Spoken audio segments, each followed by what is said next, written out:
this is still very new. This simple technology, just a navigation tool, information to touch, unifying how we converse amongst humans to each other. So that organization was entirely sponsored by Inclusive Africa. Most of the people in the audience were blind or visually impaired. So it was phenomenal to have them first try Haptic Nav, being able to get around using touch, feeling the freedom to not being able to ask people for directions or being feeling confused or stressed. Observing that scenario at mass was amazing. This is a true evolution of humanity that can be a message for the future entrepreneurs to think about products differently, not how do we make the fastest money? How do we make the most advanced technology just for the hell of it? How do we make something that's really impactful for people because it's required, it's needed, it's necessary?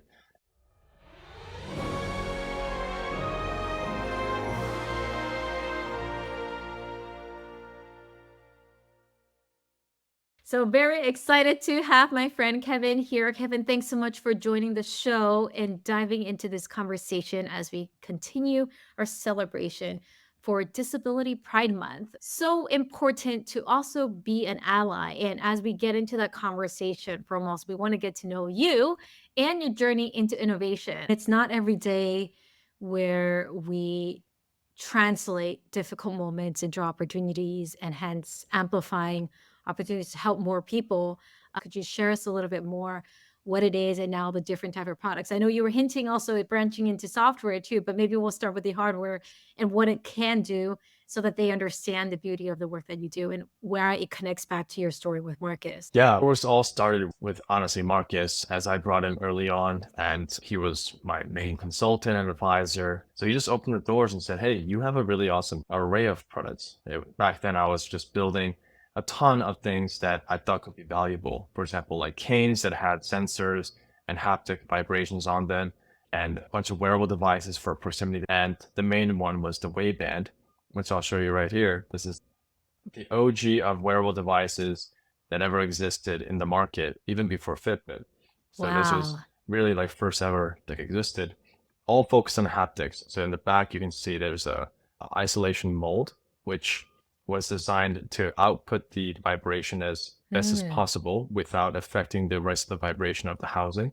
And so we really designed the wearable all around the vibration sensation and the best range of power possible, that you can get the sense of direction and more with it. So in the beginning, it was all about the wearable device because nothing existed in the market. Again, Apple Watch was far out of the spectrum here. We had to create our own device. The phones back in the day, iPhones and such, had higher limitations on haptic and vibrations in general. It was all about creating a wearable device that could give you vibrational feedback for navigation. So anybody, even your blind, deaf, or elder populations, can all use it the same way. It's a universal language of navigation. So that's how we really start to puncture the innovation for the world of haptic technology. WearWorks is how I started as a branch for all hardware technology components. But now I've built a mother company, which is Haptic, which owns all of the universal language that we're building now, the software side and also the hardware side. That's amazing. And I believe that you started this chapter around 2015. So it's already been like 9+ years that you've been doing Yeah. it. That's incredible. How does it feel looking back? If you were speaking to Kevin back then versus knowing what you know now, would you share it to Kevin who was starting off? Oh, wow. I watched a lot of videos of founders, especially NVIDIA, right? What a journey the CEO has gone through now from the very beginning. He answered a similar question and he said, I will tell my old me to not do it because it's just so hard. Yeah. A part of me agrees with that for sure. Mm. The startup life is not for everyone. A founder life may be glorified to some, but it Yeah. is not the case. In reality, you're going to be in that position where you have to make hard decisions all the time with this specific technology to help people with vision impairments. That has been the mission for almost a decade. You hear everything up and above, but to focus on the mission and to keep going towards that has been the main reason why I felt the passion. If you have that in you, then you can keep trekking.